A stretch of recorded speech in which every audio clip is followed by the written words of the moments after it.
In a place called the Vertical Self-Management Center, there's a very unique prison. It has 333 floors with a hole in the middle, and food is lowered on a platform. Prisoners only have 2 minutes to eat before the platform moves to the next floor. The lower they are, the less likely they are to get food. If anyone tries to save food for later, they get punished. At the end of each month, prisoners are randomly moved to different floors. Each prisoner can bring one item with them. Somewhere in the building, kids play on a strange pyramid. Before they go to their cells, prisoners are asked for their favorite dish, which is added to the platform's food. Zamian requests pizza, explaining he gets nervous without it, just like when he once set his parents' house on fire while they were sleeping. But the interviewer knows Zamian regretted it right away and even wrote about it in his autobiography. Meanwhile, Perempuan says her favorite food is ham croquettes made by her ex, and she's here to forget what she did. Later, Zamian and Perempuan are placed on level 24. Zamian checks the platform for pizza, but is upset to find others have taken bites and stolen toppings. From above, they hear that prisoners on level 21 ate food that wasn't theirs. Angry, Zamian grabs some chicken to eat, but Robespierre and his cellmate from level 23 stop him. A group of prisoners follow a rule where you can only eat the food you chose or trade voluntarily, so everyone gets fed. Those who follow this rule are called loyalists, and those who don't are known as barbarians. Robespierre warns Zamian that if he eats food out of revenge, it will create chaos and leave the lower levels starving. Zamian doesn't care and is about to eat, but Perempuan shares her croquettes to stop him. The next day, prisoners from level 21 get mad about the rules, and Robespierre says they might have to fight for food. Perempuan breaks her bed to get a metal bar for a weapon. When the platform arrives, there's already a dead body on it. Robespierre and a man from level 21 fall on the platform while a woman above kicks off food, trying to avoid punishment for taking too much. Her level starts heating up and soon she catches on fire, falling onto the platform. While Robespierre and the other man fight, Perempuan puts out the fire with her bedsheets, but the woman is already dead. She tries to help with the fight, but is quickly overpowered as the man from level 21 is knocked out. At that moment, the platform starts going down, so Perempuan and Robespierre quickly throw all the food that fell on their level into the pit. The temperature drops rapidly, but they manage to get rid of the food just in time to avoid freezing to death. After the platform leaves, Robespierre panics, realizing the burned woman is dead. Zamian tries to calm him, but Robespierre snaps and grabs him by the neck. Perempuan shouts at them to stop. The unconscious guy from level 21 is tied up, and Robespierre says he's going to take the body down to find the anointed ones. Zamian is confused, so Robespierre tells the story. A long time ago, a man known as the Master or Messiah created the fair distribution rules. No one knows if he's still alive or if he was even real. The Master preached a message of hope, saying he survived a month on a low level without eating by meditating. But the next month, he woke up at the bottom and, without food, resorted to cannibalism, feeding the needy with his own leg. Those who ate his flesh are called the Anointed Ones, spreading the message of solidarity. Zamian doesn't believe the story and yells about not eating for 2 days just as the lights go out. Ignoring him, Robespierre throws the burned woman's body into the pit. As it falls, it hits the edges of the floors, breaking apart. Eventually, the pieces reach the bottom, where cannibals grab them to eat. The next day, the platform brings the pizza Zamian wanted, and he finally eats. Robespierre has his dish and throws the dead prisoner's food into the toilet. He explains that distributing leftovers randomly only benefits a few and causes more fights. Robespierre gives Zamian and Perempuan a few dishes to protect before leaving on the platform with the prisoner. Days pass and they eat their meals. They throw away leftovers to avoid trouble, but when no one is looking, Zamian secretly eats some. Over time, Zamian and Perempuan grow closer, helping each other with things like grooming and sharing food. Perempuan keeps herself busy by doodling on the wall with razors. On the last day of the month, Perempuan invites Zamian to draw on the wall too. He says he's more of a science guy and spent most of his life studying math. Zamian writes an equation on the wall and says it made him quit because the solution was imaginary. He explains that accepting something without physical reality as the right answer made him lose trust in math. That's when he left his job, his research, and his family to return to his parents' house. Later that night, they hear the food reach level 175, something that has never happened before. Everyone is excited and Perempuan asks Zamian to dance with her. After some hesitation, he agrees and they enjoy themselves. The next morning, they wake up horrified to find themselves on level 180. When the platform arrives, there's no food left. Days go by and they struggle through their hunger. Perempuan keeps drawing on the walls to distract herself. Zamian's chosen item is a lighter, and he starts burning his clothes for fun. Eventually, he burns his skin too, and Perempuan has to stop him. Suddenly, Zamian vomits blood, showing he's sick. At the same time, a head falls down the pit. Voices from above warn that the Anointed Ones are killing barbarians on each level. More time passes, and Perempuan focuses on caring for Zamiatin while noticing that people below are looking thin.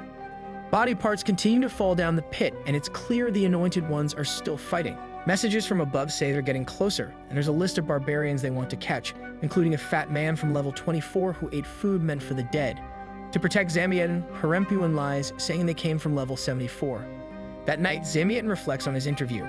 He tried to claim people were afraid of him, but the interviewer knew the truth. Zamiatin had dropped out of school at 16, failed in business, and was kicked out by his wife and kids. Even his parents sent him to the facility to learn discipline. Feeling he has nothing left and not wanting Perempuan to be punished for helping him, Zamiatin uses his lighter to end his life. Perempuan watches, crying as his body falls into the pit. Prisoners below try to grab his body for food, but the flames make them let go. His body reaches the bottom, and the cannibals wait for the fire to die out before eating. At the start of the new month, Perempuan wakes on level 51 with Natalia, who picked plums as her food and a pillow as her item. Natalia is also missing an arm. When the platform arrives, her plums are gone, but Perempuan convinces her to follow the rules. That night, Perempuan hallucinates Zamiatin in the room. Later, another head falls, and they hear that an anointed one named Dajin Bobby is hunting barbarians. The rule is that only prisoners above a barbarian's level should go down to punish them. But when the platform comes, Natalia jumps on it to join the fight. Determined to avenge Zamiatin, Perempuan follows her. As the platform descends, more prisoners agree to join their cause. Eventually, they reach a level with a barbarian named Oscar, who attacks first and stabs someone on the platform. A brutal fight breaks out, leaving everyone injured. After exchanging punches and kicks, Oscar pretends to surrender, but just as the platform is about to leave, he jumps on. Natalia, furious, follows and starts beating him, but Oscar pulls her down and gets ready to stab her. Just then, Perempuan lands on the platform as it stops on the next level. Perempuan helps Natalia, and another prisoner tackles Oscar, choking him. Sadly, the prisoner gets stabbed, so Perempuan steps in and continues to beat Oscar. Oscar starts crying and explains he's been in the facility for over a year to trying to survive like everyone else. Feeling sorry for him, Perempuan lets him escape, blocking Natalia from stopping him. That night, Natalia reveals she's been in the facility for 6 months. When she first arrived, her cellmate explained the rules, and she followed them even though she didn't find them fair. Later, they found a dying man and gave him food from a dead prisoner to help him. The next day, Dajin Bobby came to punish them. They took Natalia's arm and killed her cellmate by strapping her to the bottom of the platform, where cannibals ate her. Natalia realized then that no one ever leaves the facility, and survival is just an illusion. She believes the only way to escape is to fake their deaths when prisoners are gassed and moved at the end of the month. Natalia thinks they can be thrown out of the facility if they appear dead. She believes she can do it by eating an oil painting a prisoner brought, but she doesn't know what level it's on. A few days later, they see someone tied to the bottom of the platform. This means Dajin Bobby is close, so Natalia convinces Perempuan to go down to avoid them. Unfortunately, the platform stops and Daj and his group arrive. He pretends to be generous, offering food, but once the platform leaves, Daj captures Natalia, Perempuan, and others who fought with him earlier. Daj gives a speech about how people must follow the law without making exceptions. He reveals he's missing his eyes, using it to prove his point. Then they strip Natalia and tied her to the bottom of the platform to be sent to the cannibals. Perempuan is held down with her arm extended over the pit so that when the platform moves, it tears her arm off. Meanwhile, in the mysterious room, the kids continue playing, multiplying as they do. The next month, Perempuan wakes on level 72 and meets her new cellmate, Trimagasi, whose item is a knife. His appearance shows this story takes place before the first movie. When the platform arrives, Trimagasi eats without following the rules. Perempuan, having lost faith in the system, jumps on the platform, inviting Trimagasi to join her. As they descend, Perempuan convinces more barbarians, including Oscar, to join her. Soon, the platform is packed with people who hate the Loyalists. A few levels later, Perempuan declares the group is big enough, and they step off the platform. It's then revealed that Perempuan's real goal was to find the infamous painting hidden in that cell. She recruited barbarians just for protection. The next day, Dajin Bobby empties the platform before it reaches their level. He says he'll wait until they're weak to attack, offering mercy if they surrender now. A debate breaks out, and some barbarians leave for the lower levels. Trimagasi suddenly suggests they go down and eat any loyalists they find. The group cheers, and Perempuan remembers her interview. She was once a famous artist, and the painting Natalia was looking for was actually her own. She had accidentally killed her fiance's child and ended up in the facility. The next time Perempuan wakes, she tastes meat in her mouth. Though she had refused to eat human flesh, a woman fed her because she was so weak.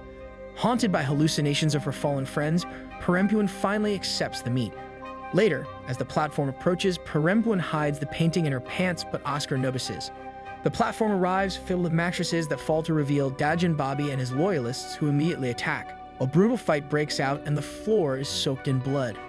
Trimagasi accidentally kills a woman he liked and traumatized hides under the bed. Oscar starts choking Perempuan, but Trimagasi gives her his knife, which she uses to stab Oscar. As he dies, he asks why the painting mattered so much. Perempuan hides with Trimagasi, crying as the others continue fighting.